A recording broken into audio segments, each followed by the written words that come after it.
Hey, this is Justin Harder from CloudStudios.com, and you are entering the Fanbase 8 Ball. Check it out. Yeah.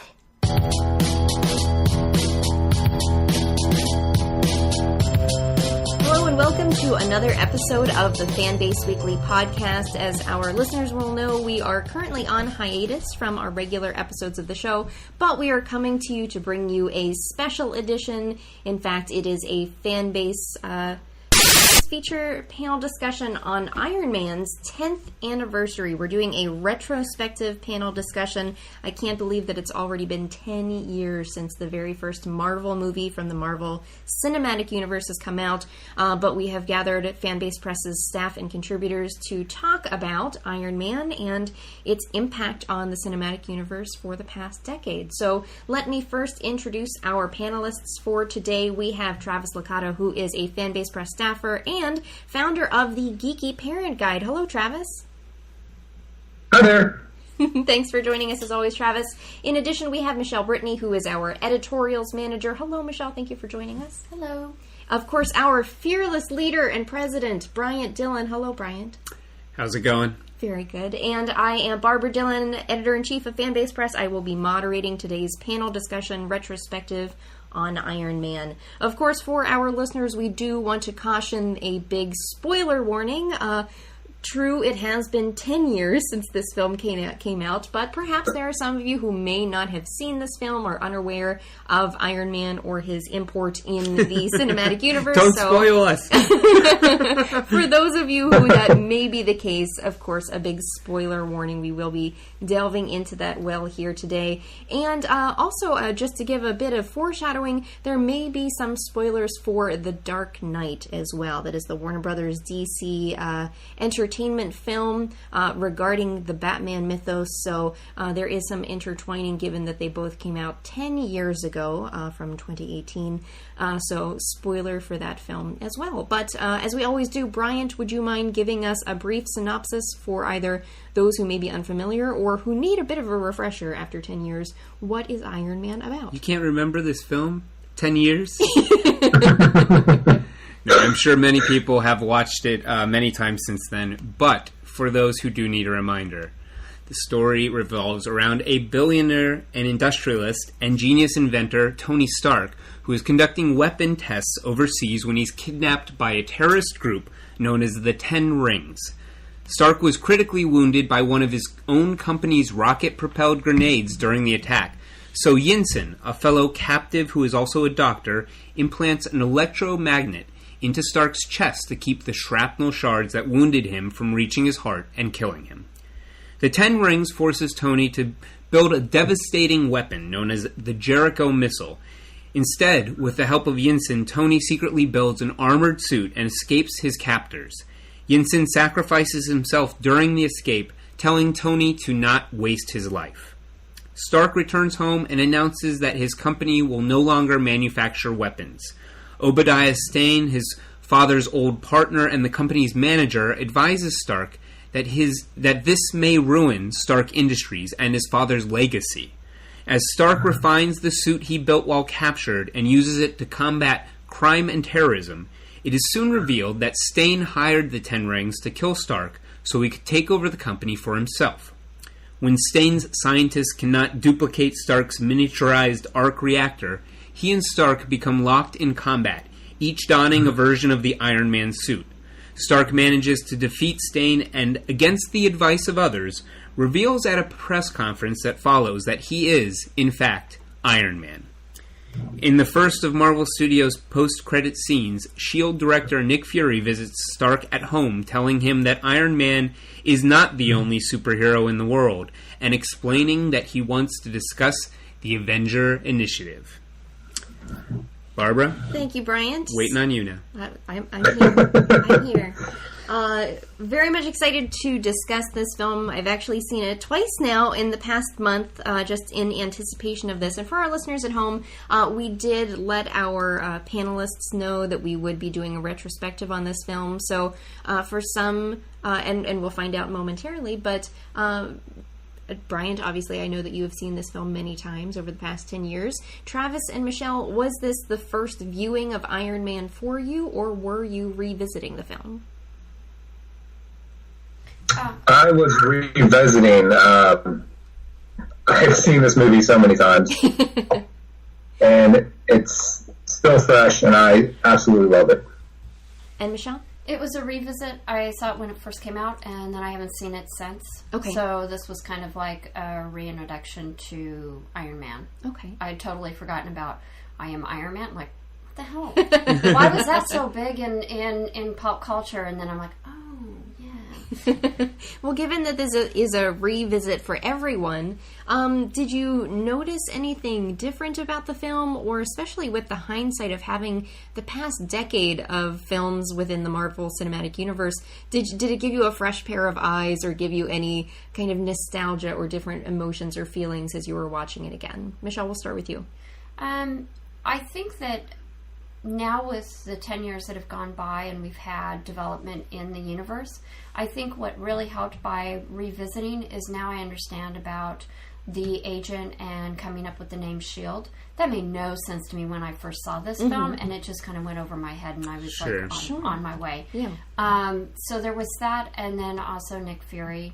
Now I have a little bit more understanding who he is. Yeah, I'm sorry, I'm a newbie, guys. That's okay. So, but for me, that was actually very helpful to go back and revisit it and now have a little more information. More context of what was happening, why it was important. Exactly. Travis, what about you? I think that I realized how well it's set up the MCU with regards to identifying, like Michele said, S.H.I.E.L.D. and branching that into a television show, bringing in Nick Fury at the end of the credits, which has become a staple. And just, I don't know, I feel like the feeling of the movie is what we get for the majority of these films, with that sense of humor, good effects and action scenes are fantastic, and I feel like it set the tone in such a right way. Bryant, what are your thoughts? I would agree. I think just while I was listening to Travis speak, and because I compare everything to Star Wars, I was just thinking about how well this movie sort of reminds me of things that were set up in like The Force Awakens that could be expanded upon and become even more. They essentially have a new importance when you watch these films once again. And like Iron Man, what you really can see, given that there have been 10 years of Marvel films, is like all these tiny elements, whether it's Agent Coulson, whether it's S.H.I.E.L.D., whether it's an offhand reference to Howard Stark working in World War II, or Howard Stark himself. There's just all these little things that eventually pay off. Rodeo and War Machine. I mean, when watching this again, you're like, I don't know if they had planned to pay off on all of these things, but clearly there was a tension, probably from Kevin Feige or others, where they looked at the threads that were set up that could pay off and expanded them through multiple films, and not just the Iron Man films, but almost all the other Marvel films. And the other thing that's really interesting, I think, that I noticed this time was how restrained this film is. It doesn't feel like a superhero film or a comic book film the way they feel today. This feels like a science fiction film. It's completely believable. They try to really root it and ground it like in science in our world, the way that there's this Middle East conflict that Tony is in, the way that he is essentially, there isn't much that's special about Tony beyond his ability, his natural human abilities, his intelligence, his ambition, his charisma, and he uses his smarts to create technology that makes him believably able to be a superhero. But you could have, if we didn't know this was a Marvel Comics film, if people were really unaware of it, this could very easily have passed off as a film close to something like what's that? They changed it. Live, Die, Repeat, or the Tom Cruise Edge of Tomorrow. Edge of Tomorrow. That's the other name for it. Yeah, but something like that doesn't feel that much different than Iron Man if you don't know where it eventually leads to with like things like Thor and Captain America and Thanos and all, like how epic we have gotten at the point we are at now. Mm-hmm. I think you bring up a lot of excellent points, Bryant, and ones that leave me with more questions for all of you. And that is, how well do you feel that the film still holds up? Do you feel as though if this film came out today, would it still have a place in the Marvel Cinematic Universe? That's an interesting question. I would love to hear what Michele and Travis have to say about this. The only thing I would throw out there is that I think in some ways, in a good way, we've moved past this origin story tale. Like, we still get it occasionally, but it seems like they try to revamp it a little bit more so it's not as by the numbers. And this is pretty by the numbers origin story. It's just infused with great acting, great characters. Yeah, I would agree with that, Bryant, because I was thinking about how it is by the numbers, but it's done very, very well. Mm-hmm. And I think part of that, I would agree, is the acting and the actors that took the roles. But I just feel like it wasn't heavy-handed either. Mm-hmm. And I think that's the other concept that really worked for this film versus some of the others. It's a very straightforward plot. And even though we're getting an origin story, it progresses at a very nice pace. It reveals things, and it makes sense, the things that are being being revealed, the evolution of the suit.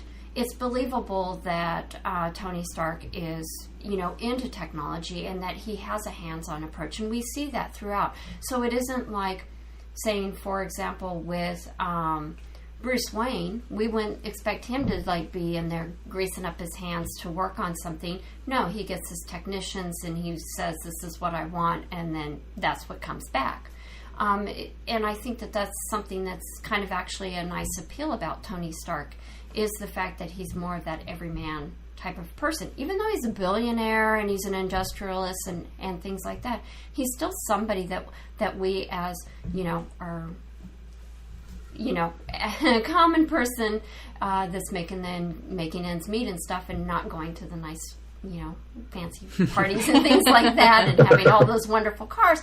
But we can still identify with him. He still has the values that all of us look for, or that we ourselves struggle with. Mm-hmm. And so I think that's what I think it stood the test of time, quite honestly. And I think that they did enough with the technology, but not so in depth that it became aged and dated. Mm-hmm. I think it could still do well today. I mean, as it did 10 years ago. I think it really, really passed that test of time. Mm-hmm. Travis, anything to add on that? No, I think for the most part, Michele hit it right. Tony is absolutely identifiable, and I think they did a great job at minimizing what we saw with regards to him being a playboy and having the quick scene with the flight attendants turning into dancers, and so you got a glimpse of who he was, but as soon as he was captured, his mentality instantly changed, and I think that transformation is what makes the movie so satisfying. Mm-hmm. And one other thing I do want to touch on is I mentioned in the introduction, and of course we'll come back to this later in the podcast as well, but at the time when Iron Man came out, we did have superhero movies to a point, but the majority of them were focused on Batman. Obviously, Warner Brothers had great success in 1989 with the Michael Keaton-led Batman. Perhaps the success of the following movies declined. Sure. But there was the Nolan resurgence. Of course. And there was the Christopher Nolan trilogy, which at the time that Iron Man came out only consisted of Batman Begins and The Dark Knight. But Michele, as you brought up that this is the oft-quoted line, the billion-dollar playboy genius philanthropist that Tony Stark is, but he does have that grounded knowledge and ability to create the technology that he does in the film. So I'm curious for all of you, what do you think, given, if we just look back in history at the time period, how well do you think that Marvel did in crafting this film and crafting the character of Tony Stark in this iteration, given the kind of landscape of what superhero films were at that time?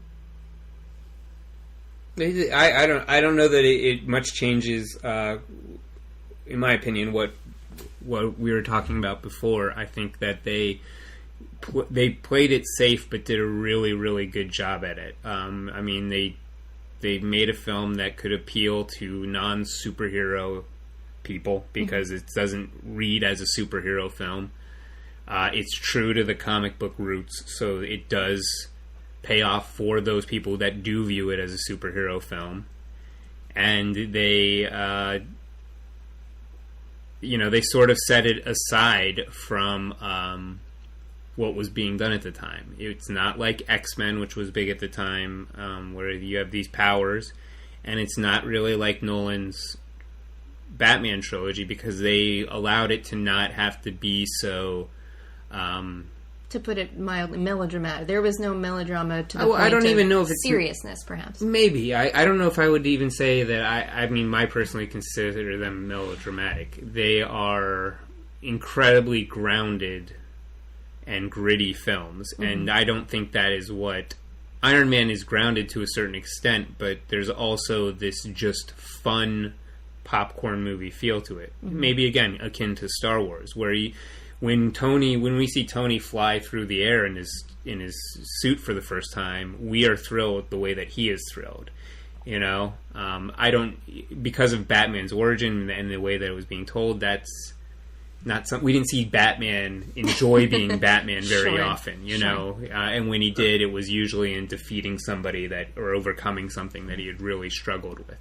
Tony has a sense of fun, and part of that is his playboy type character. Sure. But another part of it is just that the Marvel movies have always had this sense of like, let's make this feel like the excitement of reading a comic book, and I think it was a safe step for this first one, but they laid groundwork knowing like, hey, if this is successful, we will be able to pick up this ball and run with it. It's not like comparable to necessarily like, say, Man of Steel, where it almost feels like they decided to have a cinematic universe afterward and didn't put too much into the film that could be connected. There's a ton in Iron Man that can pay off down the road, or could just be fine being in this film.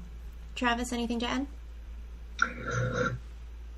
I think the Iron Man might have been the first movie that didn't have that cheesy comical element that you might have found in maybe some of the Spider-Man or X-Men movies, where it made it feel like, oh, this is a comic book movie.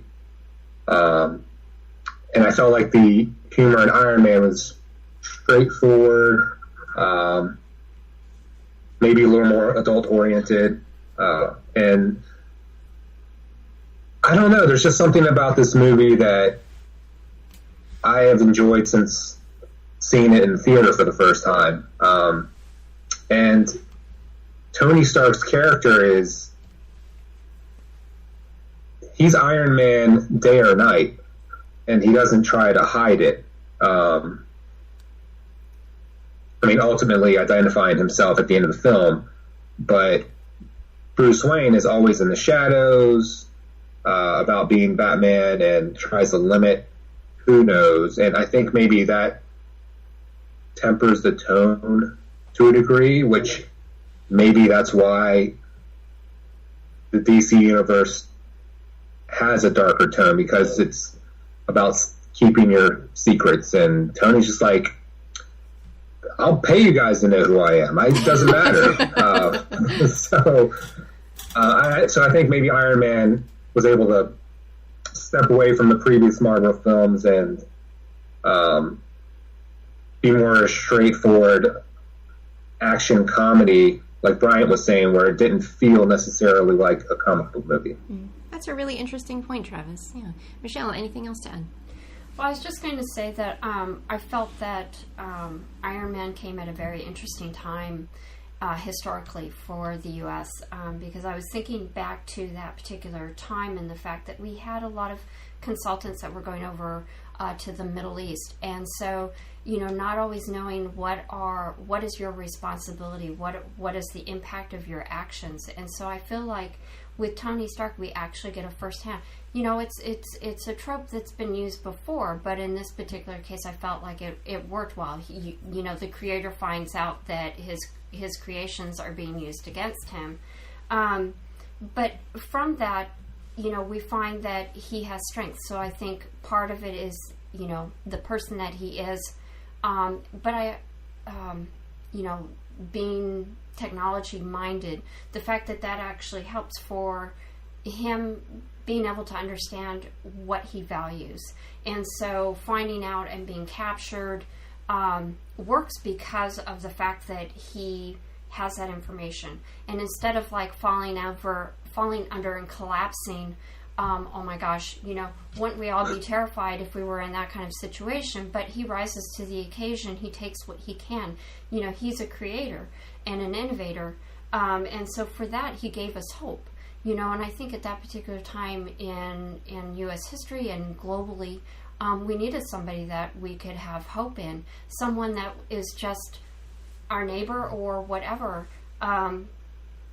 could be somebody that we could believe in. And I think for him, it revitalized him and gave him new sense of value, worth, responsibility, because he was responsible not only for himself through having to literally keep himself alive with the arc reactor, but also the legacy that we'll see more of in the films as they come along, because we find that the death of his mother and father has much more impact than what we see in this film. Yeah. But at least we get an inkling, because they do spend a little time on that in this film, the importance of legacy. Mm-hmm. And we see that again with his relationship with Jensen.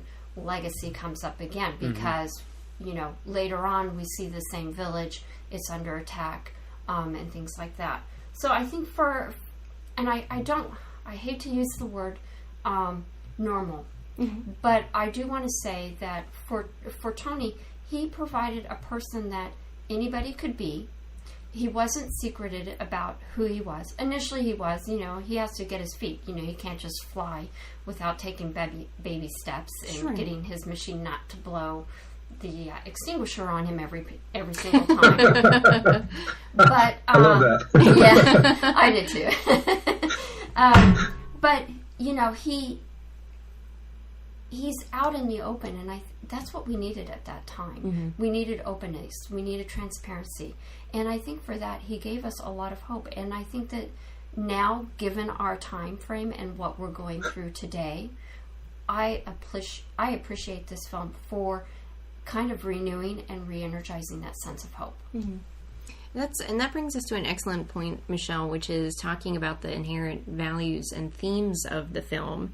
And it unabashedly took a perspective of accountability with your actions. It did not, especially with the Middle East conflict that is present in the film, it did not necessarily take a pacifist approach or perspective to war itself, but it did show the evils that can exist on both sides, and how, much like Bryant, as you mentioned in The Last Jedi for Star Wars, you do see that there are evils on both sides, that there are, when it comes to war, even, the U.S. can have its impact from a negative perspective. Within this film, it would be that Tony Stark's technology and weapons were, getting into the hands of terrorists.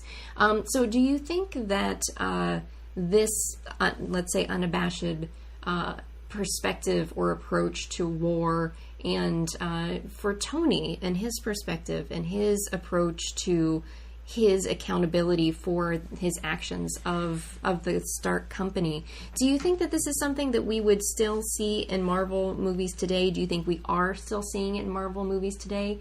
And how well do you think that this was received at the time that the film came out?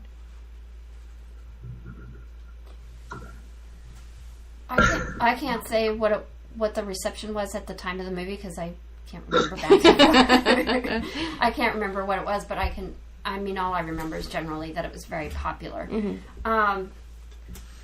But I do think that the thread that was created here and the concept of responsibility, not only to yourself but to your fellow man and to your future, I think is a very important thread that continues to be thread throughout the stories. And I'm thinking back to when we saw Civil War, and I'm thinking back to the particular agreement and the fact that, superheroes, maybe they need to be regulated as well. And so I just see this, this film kind of lays very early on, some interesting groundwork that's been cultivated over the intervening years. Bryant? I don't think that Marvel has ever stopped doing this. We just had Thor Ragnarok as the last Marvel film released, and they were obvious themes of colonialism, and whitewashing one's history, or the history of your society to make it seem more honorable or heroic. So I don't necessarily want to applaud this film too much, because I do think that the Marvel films are, they're created to appeal to a mass audience. They're not meant to be overly provocative.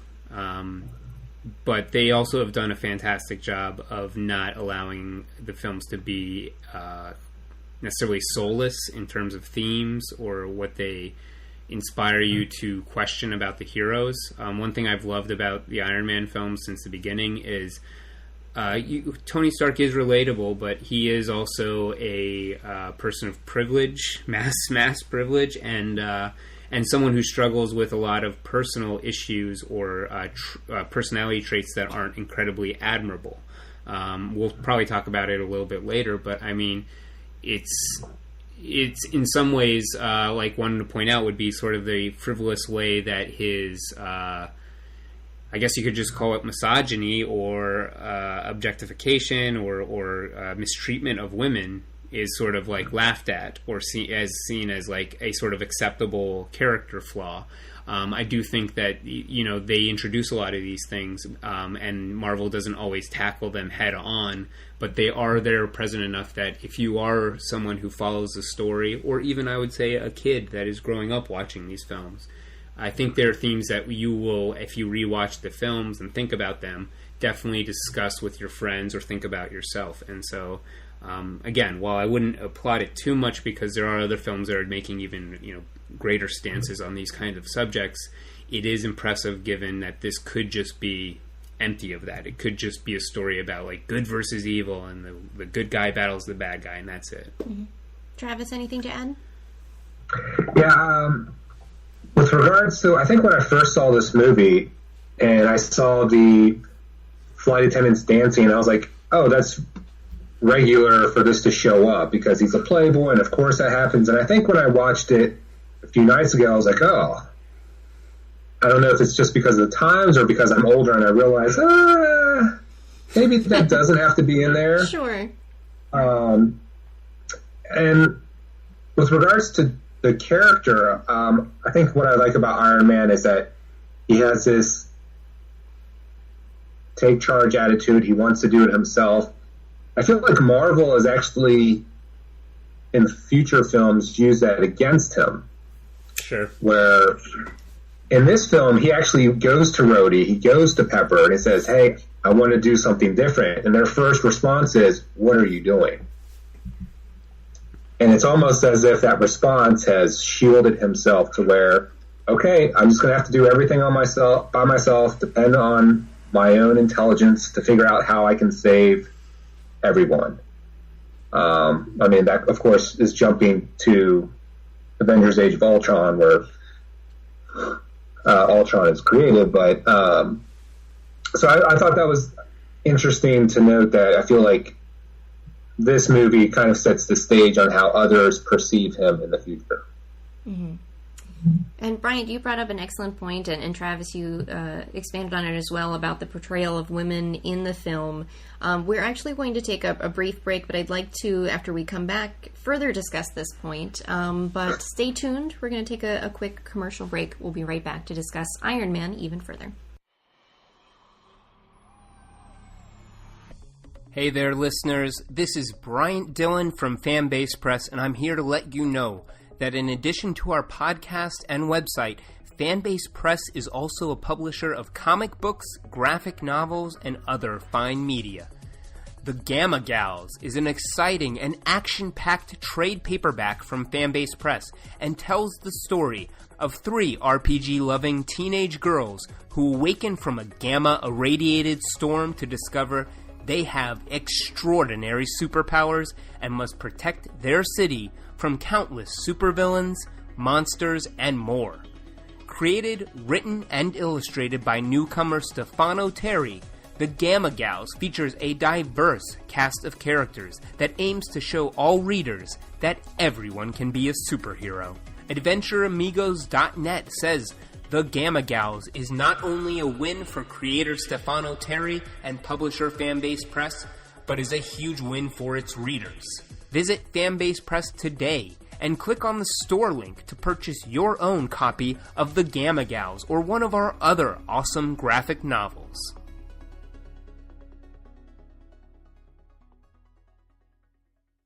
Welcome back to this Fanbase Feature edition of the Fanbase Weekly podcast. We are doing the 10th anniversary retrospective panel discussion on the film Iron Man from the Marvel Cinematic Universe.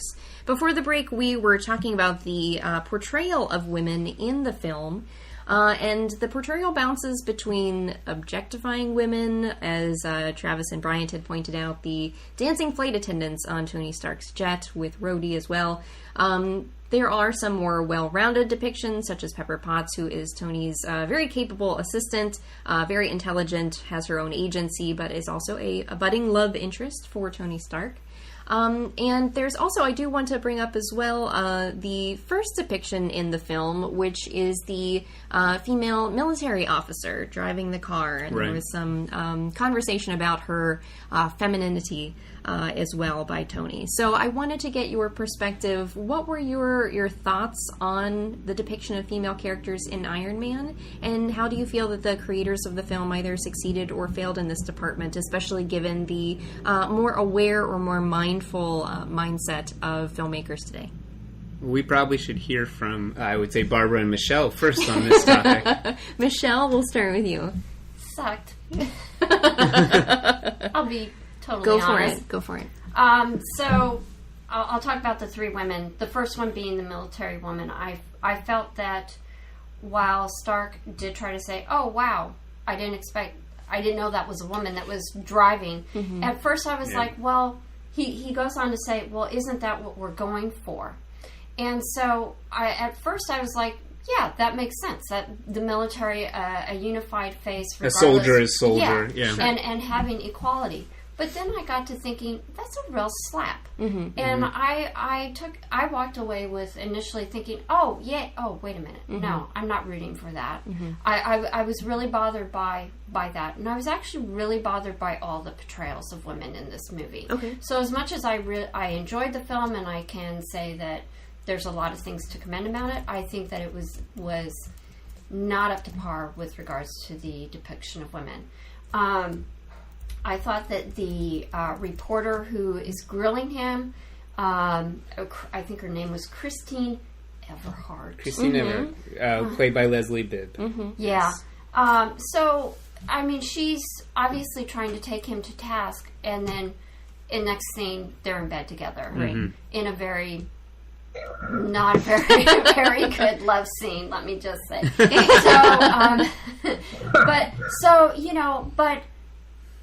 While that is kind of like, what? Mm-hmm. She remains throughout the film, and so in a way, she's not tainted by her liaison with him, but at the same time, she's kind of bitchy. Well, and I had a hard time with her character because I felt like what we needed was someone with some scruples and with some values, not going to bed with the guy, and then yet still being able to. I think that she had a value if they just hadn't gone there with that particular scene, because that set up being with Pepper being able to say, well, yes, I may do his dry cleaning, right, but I also take out the trash. Having to pit the two women against each other, when it should be more of a, okay, we're not pitting men against men unless it's called for, which is Stark and Strand. Right. So I had a problem with her character as well. I felt like she could have been a stronger character and a better voice for opposition, for basically what you were saying, Bryant, where others would say, what are you doing that for? What are you doing it for? Here's how you could do it better. So she could have been the voice of consciousness and having more value with the environment and the world and the reactions that he's going through, because he's kind of like, fill out, well, what is he doing? She could have been a voice of reason for him. And Pepper, we know it, she's the love interest, but I didn't like how they played one. She buys herself the birthday present and she says, oh yes, you treated me very well. We've seen that before. I'm sorry, that's not equal footing. That's not an advancement for women in a personal assistant role. That just doesn't jive with me. The other thing that really bothered me with regards to her character is when they're in the ballroom and she has that very, very beautiful ball gown. She's at like a public event that requires such. Exactly. And he comes and he dances with her. And all she can say is like, oh my gosh, everybody's going to think I'm after you. I mean, all of the guilt went on her. And there is no culpability for Stark to say, I'm at fault for this reputation as well, or something. I felt like they took the easy way out with regards to the female characters in this particular film. So as much as I liked it, going back and revisiting and seeing how the women were portrayed in this film, I was very disappointed. I had to echo absolutely everything that Michele said. Every observation that you had about this film, from the very first scene with the female military officer to the portrayal of the reporter Leslie Bibb as the actress.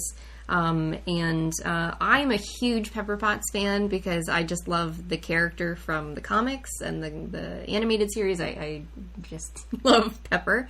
But it is very unfortunate looking back at the character and the antagonistic relationship that is always present, not only in this film, but as we look ahead to other films. And obviously I understand that, yes, they are trying to portray Pepper as the love interest for Tony, but the antagonism that exists between, I think it's in Iron Man 2, that starts with Natasha Romanoff that we start to see, and it's really just I don't know that we see any positive. Let's be honest, it's like for Tony, it's almost any beautiful woman that pops into his world. But I'm saying that it's unfortunate that Pepper cannot have positive. Oh, that she's antagonistic towards the other female characters. Oh, I see what you're saying. Especially when we have, to use the label, we have bromance. What happened to, women being able to come together as well, right? In the same sort of situations that we have in these superhero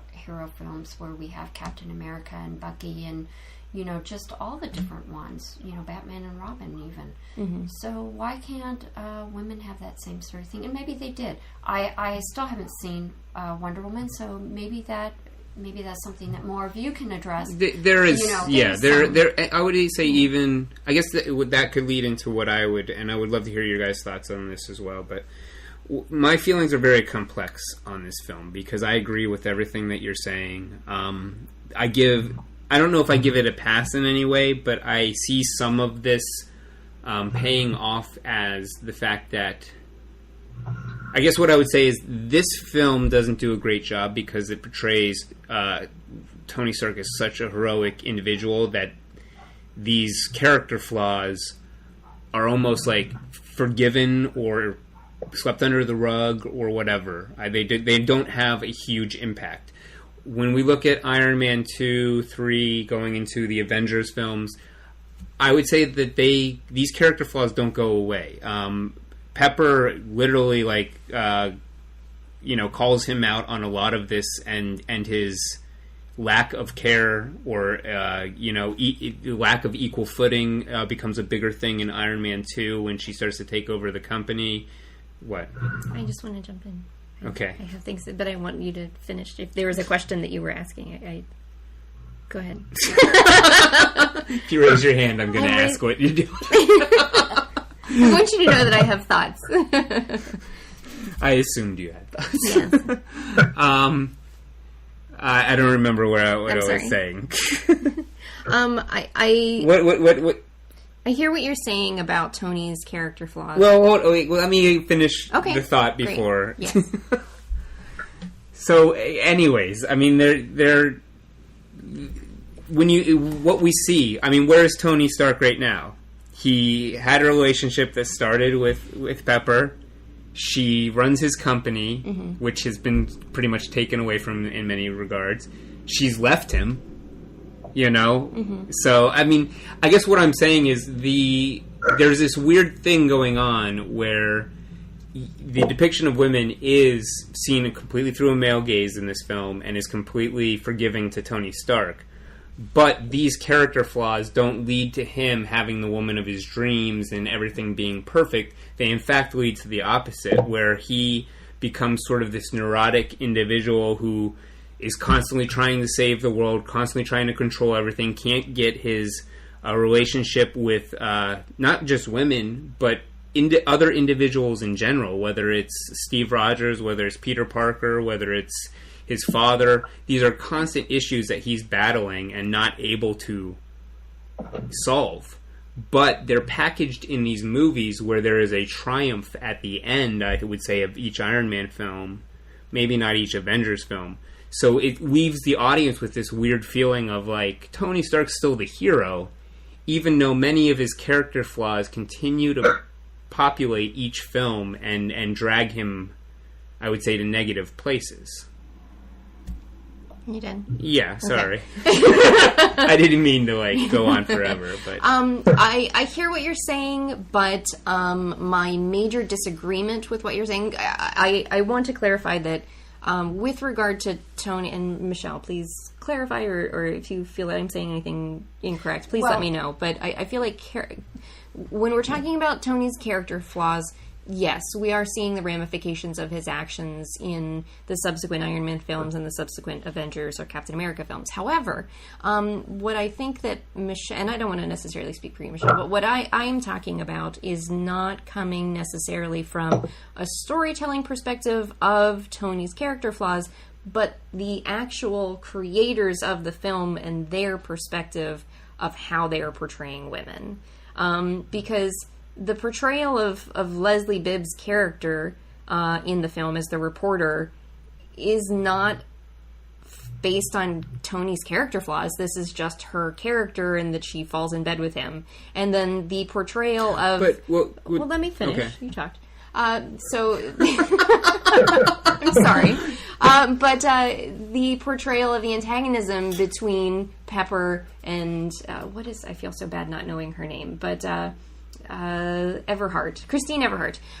The portrayal of the antagonism between Pepper and Christine has absolutely nothing to do with Tony or his character flaws. These are simply the depictions of women in the film by the creators. So, Michele, I don't know if you... No, I'm totally in agreement, and I think that I didn't articulate that well enough. But yes, there's an antagonism between the women that didn't need to be present necessarily. Yes, it does exist, but there are so many other facets to women that could have been covered. I just feel that in this film that because it's through a male lens, they kind of went and they kind of, did this wide swath of portrayals or creation of these women that didn't really... It's like, well, we need to, have women and they need to be powerful. But it's like they don't understand how complex women's role in society, in corporate America, in social media, how that's such a complex situation for women as it is for men. And I think that if they had been more fair in that portrayal of women, as well as that as much time as they spent with the men, then we could have had a more interesting dynamic. I think the thing with like Pepper and with Christina, Tony doesn't get reprimanded. They don't answer it at all. I feel in the first one. Don't you feel like, I guess this is the weird thing, and maybe this is my male perspective. I feel like the commentary on Tony sleeping with her is negative from Pepper Potts. And I also feel like the attitude of like, I'm cleaning up your trash is a consistent thing that, not just with this woman, which is clearly a negative, judgment, but is a constant thing that is, I don't know. I feel like maybe I'm seeing this wrong. Things like that, and things like her buying her own gift and kind of like mockingly having this back and forth with Tony reflects to me as if she looks down on Tony in some way. Yes. Here's, in a way, but I just want to offer something. Sure. Of a different perspective, because in a way, although Pepper is disavowing Tony's playboy ways, she's also referring to women as trash, because that's sort of the ingrained misogyny of these women are trash. I because, totally agree you know with what I that. mean? I'm not debating that. I guess Okay. all I'm saying is when we say that Tony's character flaws don't play into this interaction or aren't addressed, my feeling is, well, they're not. I don't know that they're addressed enough, but there's clearly I think that we're supposed to agree with Pepper's disapproving look at that, the same way that, like, I would say the scene in the Humvee with the female soldier. Again, I don't know that it goes far enough, but my guess there is the actions that Tony is taking before he is injured and goes to the terrorist camp are supposed to be negative actions. We're supposed to see this frivolous man who has very little care for the way that he affects others' lives. It's the same as his speech when he says, like, this missile is going to blow everything up. That's the way Dad did it. That's the way America did it. And that's the way I'm going to do it. That's not supposed to be say, like, oh, well, we believe that missiles are great. But it's supposed to show he's a bad guy. I hear what you're saying. But Tony is not present in the scene between Pepper and Christine. The disdain that Pepper has for Christine is not disdain towards Tony because Tony's not there. Yes, she may have disdain for Tony, but you're having a woman treating the only other woman in the film with disdain because she had sex with her boss.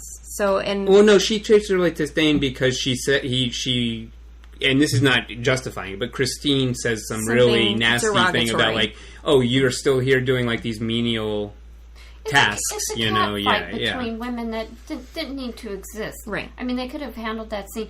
And I completely understand with you, Bryant, with regards to, I think that the culpability, or at least saying, hey, Tony, you're wrong, should have come from Pepper to him, not directed to the other female in the movie. I think that's a downfall. Now, and I can't speak to what this sets up in 3, 4, and so forth, because I saw movie number 1, and then I think I've seen movie number 13 or on or whatever. Sure. So I missed a lot of history. Well, and I don't know that you need to forgive things that are in this film merely because they go on to other films. I guess I'm just saying when I was mentioning that is more that there's this weird middle ground, I feel, because it's not like they don't know that these problems exist. It's almost that they don't address them as directly as they need to be addressed. I agree with that. I feel like it so could have been handled differently. I think that if they'd done a little more to address it, do it or not have it in the film. Well, and like a great example of that, and I would be interested to see if you guys disagree with this interpretation or feel similarly. But like, I don't feel like the filmmaker is trying to say when Christine, is it Christine or Christina? Christine wakes up alone and Tony's nowhere to be seen and he just like doesn't really give a shit. I don't know that that's supposed to be depicted as like, oh, this is like that's the way to treat people. It seems kind of like a weird, selfish action of Tony's, but it's not commented on very strongly, and so it becomes sort of this. It's not necessarily seen in a positive light, but it's almost seen in like a sort of like, well, that's just who he is. Well, and I think that unfortunately that perspective is the perspective that most of people in our society or our culture have had of below the surface ingrained misogyny. Sure. And so while I want to think the best of Marvel and Jon Favreau and all of the people behind this film, it did exist, this level of misogyny in our country, which obviously is still ever present, but we are hopefully all doing a better job to move forward and be more aware when creating characters, when portraying characters, so hopefully as we continue through the cinematic universe, it improves. I do want to say, because we haven't had anything from Travis at all, and I want to make sure that everyone on the panel gets something to say. And I do want to say, interject, and then you can go to Travis, because the segues into that. And I think we all bring up important points that lead to why it's so important that we mediate our media. Absolutely. And the fact that this is a case in point. Bryant, you made a great observation with regards to Christine being in the bed by herself, Tony nowhere to be found, and then she's like kind of walking around the house. Yeah, she throws some derogatory comments to Pepper. She fires back, but at the end of the day, there needs to be a discussion after the film. And I think that this is where it's great that we have Geeky Parent Guide, plug, to actually help with mediating our media, because this is a great opportunity where parents can sit down, or an adult can sit down with their child and talk about the fact that this is not the correct treatment. This is the bad thing to do. Absolutely. Travis, and I'm sorry, let's go to you, sir. The reporter, I have never understood that character. She's so confrontational, which would be fine because she's passionate about what she's talking about and trying to hold Tony accountable. But as soon as it switches gear and they're in bed, every time I watch that, I'm just like, how does that happen? You go from just completely berating him and saying, hey, why aren't you taking care of your industry? And then the next scene is them rolling around in bed. So I've never really grasped that character. I, however, love Pepper Potts. For me, I feel like she is always in charge. I feel like she's the one running the company. And I don't know, I think that every time she says something, it means something. When Agent Coulson shows up, oh, we're here for 7 o'clock, and she's like, nope, come with me, we're going right now. And he's just like, oh, okay, do-do-do, and follows right behind her. Yep. And at the end, I love when Tony tries to reminisce about their moment at the dance or the ball or whatever it was, and she's just like, oh, where you left me alone? I love how she shut that down and says, I'm sorry, I'm not past that. So for me, I'm not saying that, she was completely treated well as a character, and the banter with her and the reporter about taking out the trash and having to belittle one another. But I don't know. I felt her to be a character I'd like to say, okay, that you don't let anyone treat you badly, and that's how you behave. Because that's how I've always seen it, where she doesn't apologize for like not letting Tony get away with stuff and calling him out, and so I've always enjoyed Pepper, and I think, I don't know, I feel like she's always in control of the relationship with her and Tony. And I feel like that way through all of the movies, where she's in charge of where they go. And I think that's a particular strength that I've always enjoyed. I think you're right about that, Travis, and I think one of the interesting things that you saying that makes me think about is it goes back to this duality, because I think we as men typically see it like, oh, look, she's in complete control, but there's a duality to it, because Tony gets to act as the child in the relationship, she has to act as the adult. And so she is in control, but she's also got all the responsibility. Tony can literally, like, do whatever he wants. He, like, just goes off and is like, oh, yeah, I drove my car off a cliff or whatever, you know? Like, and she has to deal with the fallout, whether it's the company or buying a new car or whatever it is that he demands. So it is interesting how layered that is, where you have a certain amount of power and status, but it's also allows this other character to essentially be the classic man-child to a degree. Before we move off this topic, one question I want to ask Michele and Barbra really quickly is, and not that you would have the ultimate answer for this. Which we always do. I assume you do. But let's think about, just briefly, if the depiction that they're having on Marvel, if they want to take this idea of this womanizing, frivolous sort of playboy who, you know, doesn't really think about his actions in regards to the arms that he's creating and making his money off, or the actions with his personal interactions with individuals, including many of the women in his world, they clearly want to show this man, like, gaining awareness of these flaws and becoming a better person. So would you prefer to not see men depicted in stories as if they treat women like this, or is there a way that you could see crafting a story where a male character starts out like this, but through whatever experience corrects the behavior or addresses the behavior? I will say, I think that, and Michele, I'm going to obviously hear what you think too, but I think that, I don't know if at the time, because I can't say in the benefit of hindsight whether this was a trope or a crutch, but I think it's almost a lazy way to show that a man is a bad person if he treats women badly. Okay. So I think that human beings are very complex individuals and very layered individuals, and there are a great many things that people do that can intrinsically show whether or not they have morals, or whether they make good decisions or actions, or whether they treat people well. So I don't necessarily know that it has to be in order to show that this man has had growth in his life emotionally, mentally, that he went from treating women badly to acknowledging that they're human beings and should be treated equally. I think that there are definitely ways that this could have been done otherwise. Now, that being said, this is a Marvel character who has been in existence and has been always known as he has been present since his creation as a playboy billionaire who has treated women as such.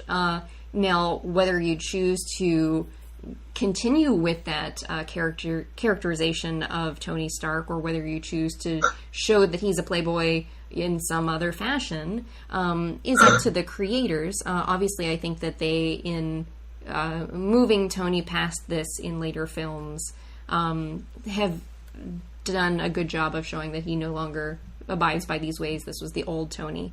So I do want to recognize and appreciate that the creators have moved past that for the character. But to say that for any other character that this is the only way to do it, I think that's a fallacy. And I do also briefly want to point out that given the connection of this film with The Dark Knight, with Bruce Wayne as a character who is also a billionaire playboy, his is more of a facade, I would say. His is more of a facade. However, it is the exact same thing in a way that he treats women like Kleenexes. And, you know, they are there for arm candy. They are there for the purpose of, you know, showing that look how rich and cool he is because he has all of these beautiful women next to him. So I think, again, this is a crutch to be used to show, oh, he's, you know, a playboy, and that's his character. Michele? No, I thought you said it eloquently. I would be in total agreement. It's kind of like, you know, you see a dog in a movie and you're like, oh crap, here we go. Dog's gonna bite it. And, I'm just like, I would like to see us move past and have complexity of character that's not reliant on the old tropes.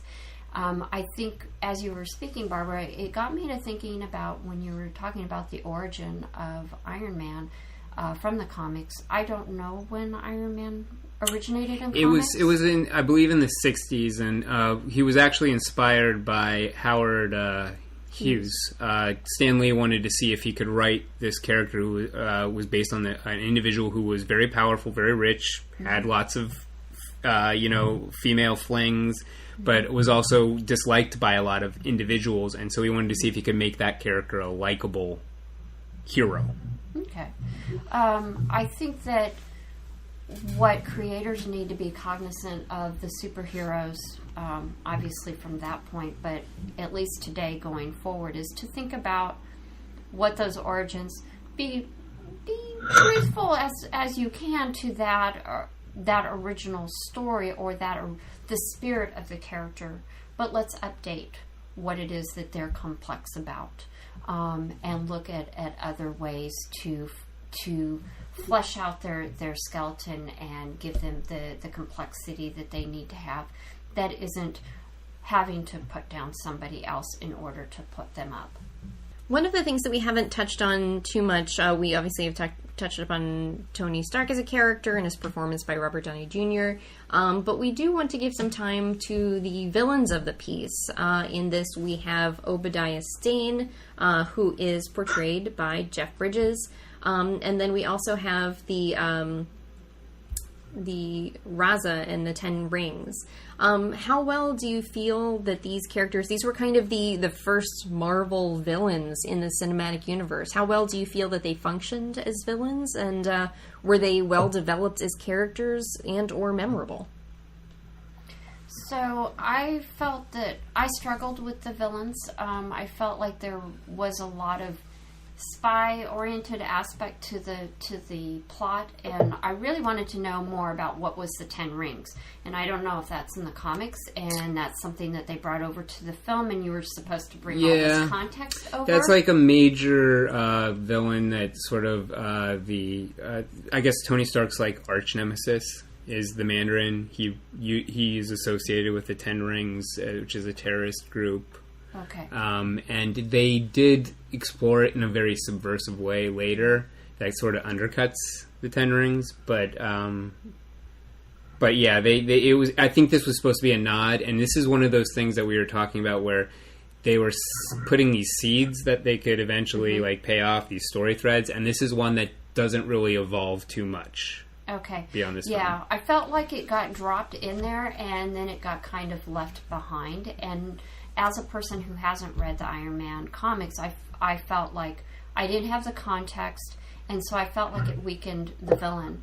I can understand Obadiah's motivations. You know, he's seen his prodigy kind of taking off in a different direction. Sure. When he thinks that he's headed in the direction that he wants. Obviously, he's been able to sell arms without Tony knowing about it, you know, and he's setting himself up. It just happens, the timing of all of this, when he sets up the kidnapping and he wants Tony Stark killed. Sorry for the spoiler, but we did warn you early on. But I just felt that there could have been more development there. I felt that it was a bit on the weak side, that we just didn't have a lot of insight, and always we felt the tension between Obadiah and Tony, the obvious conflict of ideologies of how the company is being run, and Tony being a little too naive about, the fact that, well, how did these get here? Well, I don't know, dude. Look at your partner, maybe, you know? So in that regard, I felt like it was a little on the weak side. Hopefully they tighten that up in the subsequent films after this one. But I did feel that we needed a stronger villain. But at the same time, they did so much to kind of develop who Iron Man is, his progression through his suits and things like that.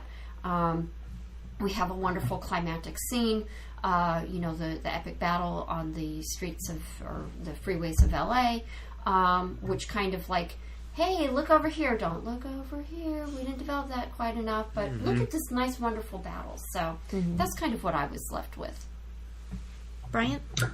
I would just agree. I mean, I don't know that there's much that could have been done to change this, because I do like the focus on Iron Man.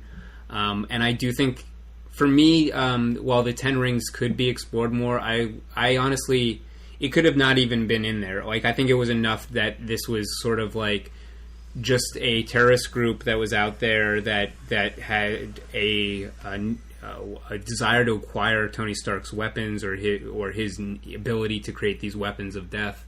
That really was enough of like a meld of real world and the comic book origin for me that I really enjoyed it. And I also really like all the stuff with Obadiah Stane before he gets in the suit. The suit feels very like, oh, this is standard comic book ending. Like, he has to face his shadow self. And I don't know that there's a better way, with the simplicity of this film and what it was going for, to do that. It almost seems like you have to go that direction. But I really like the stuff that was just the sort of corporate conflict and personality conflict between Obadiah Stane, who has this one vision of what they're doing and why they do it, and what Tony Stark is doing. I guess you could have gone potentially like there would be part of me that would go like, oh, maybe this could have never gone into the suits, and it would have just been a thing where like Obadiah is trying to rip control of the company out of Tony's hands, and it's a battle that doesn't involve a physical conflict between the two characters, maybe between other things. But I don't know that would have sold exactly what Marvel was trying to package. This is a great example of like, this is what a Marvel movie is going to be. This is what you're going to get out of it. And being the first movie out of the gate, you had to sort of have one of those big, now they're typical now, but they weren't typical at the time, an Iron Man conflict. So the only thing I would add is I would love to see, I don't know that Jeff Bridges would do it, but I'd love to see Obadiah Stane come back into some flashbacks the way they've done with other characters, because it would be really great to see the Tony Stark that we've left behind, who was frivolous, who was connected to Obadiah, and sort of see that relationship again before the events with the 10 Rings really changed the course of Tony's life. Travis, what about you? Yeah, I would echo the flashbacks because I guess one thing I would have hoped to see was Obadiah as underhanded with his father. And I'd love to know how long this selling weapons to anyone behavior has been going on, and how Howard Stark, how they related. That would be great. Yeah, Obadiah and Howard Stark. Yeah. And as far as Raza's character, he just kind of felt like just a opening scene that was never really fully realized, because there was no revenge factor for Tony Stark. Like, he didn't want to go back and hunt him down. He just wanted to go and destroy the weapons. So when Obadiah, over the course of the movie, we found out their interaction, then Obadiah is the one that ends up taking out Raza. It kind of gave Jeff Bridges' character the classic villain feel, where he's the enemy from within. He's the one that you should have always been looking out from the beginning. So I didn't mind that, just because I felt like it seemed to flow really well. It didn't seem like there was any gaps that seemed to break up Tony's motivation and his eventual conflict with Obadiah. The fight scene at the end, I mean, like, whose technology is better? And I like that scene. Yeah. I would actually even, because I agree with Travis and Bryant, what you're saying about seeing more of how Tony Stark and Obadiah came to, or not Tony Stark, excuse me, Howard Stark and Obadiah Stane came to be colleagues.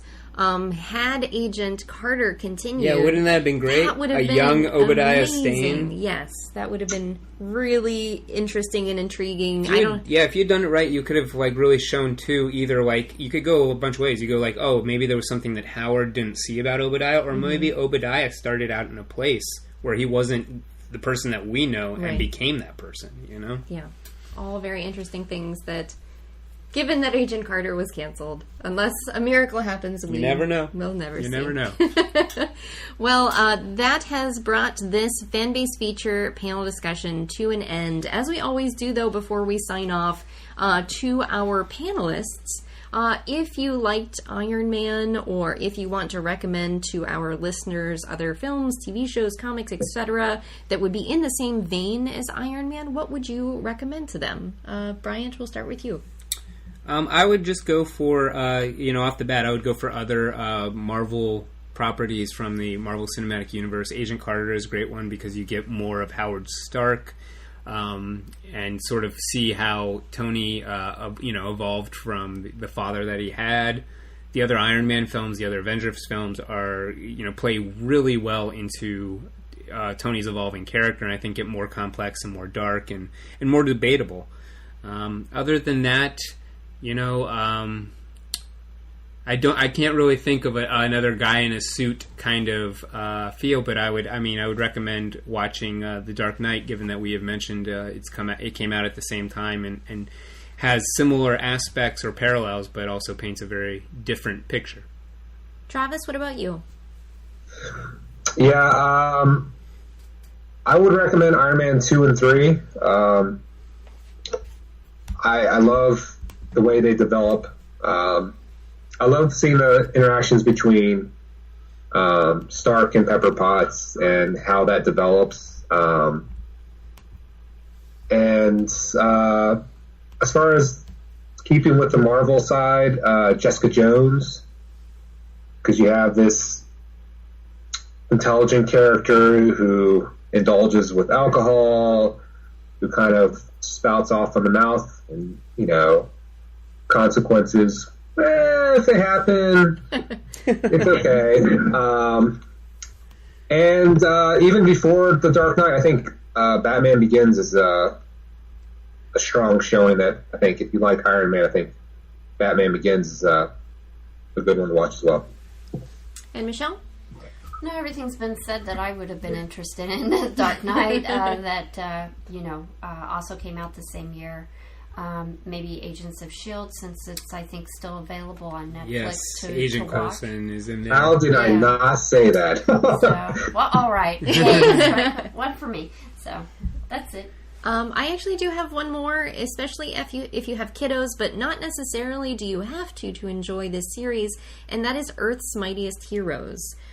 Because it's an animated series. I believe it should still be on Netflix. Is that Avengers Earth's Mightiest Heroes. It gives you, it's not necessarily only Tony Stark focused, but it's one of those series that kind of gives you an introduction to each of the characters, and it, in a very broad strokes kind of way, takes you through all of the Avengers, a lot of the films in a way.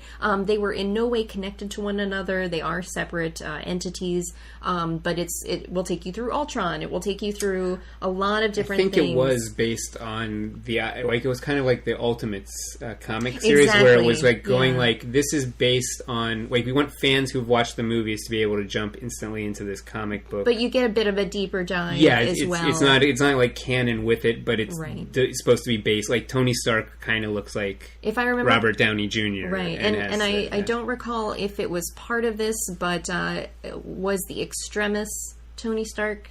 I think that was a separate. I think that's a separate one, but you can. That's a motion comic that you might be able to. Which is amazing, find, and honestly, or read the graphic novel. Read the graphic novel by Warren Ellis, I believe. Yes, but definitely Avengers: Earth's Mightiest Heroes, a great animated series. It's not super long, so you can get through it, but it's great for kids and for adults alike. So, well, I do want to say a big thank you to our Fanbase Press staff and panelists today, Michele, Travis, Bryant. Thank you so much for all of your insights. I think this was a great discussion and a deep dive into a lot of different things about Iron Man 10 years after the fact of its release, which, holy cow, is still pretty incredible that it's been 10 years since that movie came out. So thank you to all of you. Thank you to our listeners for tuning in. The Fanbase Weekly podcast in its regular iterations will return very soon. Stay tuned to the Fanbase Press website as well as to all of our social media channels for updates on when we will return. But as we are doing with this Fanbase Feature panel discussion, as well as our upcoming Dark Knight panel discussion as well, also a Fanbase feature, we will be giving you lots of amazing free content in the interim. So thank you all for tuning in. Be sure to subscribe to the Fanbase Weekly on iTunes to get more geeky goodness just like this. Thanks for tuning in. This has been part of the Fanbase Press Podcast Network.